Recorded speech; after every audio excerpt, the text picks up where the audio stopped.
तो आज शरद पूर्णिमा पर साल का आखिरी चंद्र ग्रहण लगने जा रहा है। शरद पूर्णिमा की रात को खीर बनाना बेहद शुभ माना जाता है, लेकिन इस बार खीर पर ग्रहण का साया है। ज्योतिषियों की माने तो ग्रहण का सूतक काल लगने से पहले ही खीर बना लें। तो इस दिन सूतक शुरू होने से पहले खीर में तुलसी का पत्ता डाल दें। और क्या कुछ करना है आज इस पूर्णिमा पर, देखिए इस रिपोर्ट में।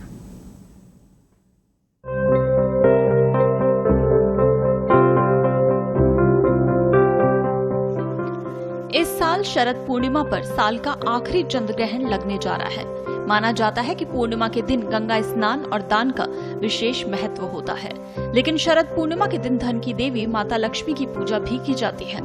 हिंदू पंचांग के अनुसार अश्विन माह में आने वाली पूर्णिमा को शरद पूर्णिमा के नाम से जाना जाता है। माना जाता है कि शरद पूर्णिमा के दिन चंद्रमा धरती के सबसे निकट होता है। इस दिन चंद्रमा अपनी 16 कलाओं से परिपूर्ण होता है। साथ ही इस बार चंद्र ग्रहण भी 28 अक्टूबर शनिवार को ही लगने जा रहा है, जो कि भारत में दृश्यमान होगा। मान्यता के अनुसार इस दिन चंद्रमा से निकलने वाली किरणों से अमृत की वर्षा होती है, इसलिए इस दिन चंद्रमा को भोग में खीर अर्पित की जाती है और फिर उस भोग को खुले आकाश के नीचे रखा जाता है, जिससे कि भोग में चंद्रमा की रोशनी पड़ सके और जीवन अमृतमय हो सके। पूर्णिमा तिथि इस बार 28 अक्टूबर शनिवार को सुबह 4:17 पर शुरू है और तिथि का समापन 29 अक्टूबर रविवार दोपहर 1:53 पर होगा। तो इस साल शरद पूर्णिमा 28 अक्टूबर को ही पड़ रही है, लेकिन अब सबके मन में ये ख्याल आ रहा है कि शरद पूर्णिमा पर इस बार चंद्र ग्रहण है, तो खीर कब बनेगी और भोग कब लगेगा। तो शरद पूर्णिमा की रात खीर बनाना बेहद शुभ माना जाता है। ज्योतिषियों की माने तो ग्रहण का सूतक काल लगने से पहले ही खीर बना लें।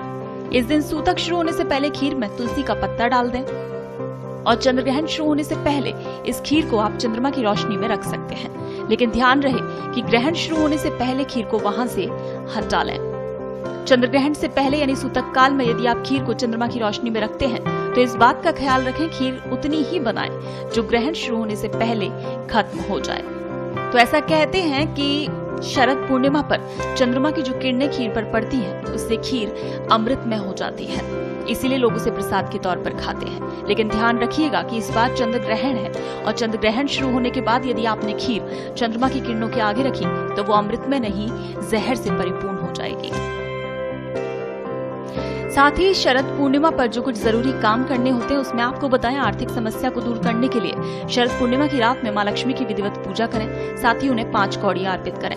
नौकरी व्यापार में सफलता पाने के लिए शरद पूर्णिमा के दिन मां लक्ष्मी और हनुमान जी के सामने चौमुखी दीपक जलाएं। शरद पूर्णिमा के दिन तुलसी माता की पूजा करना भी शुभ होता है, तो इस दिन शाम के समय मां तुलसी की पूजा करें। अब आपको बताते हैं चंद्र ग्रहण की अवधि कितनी रहेगी।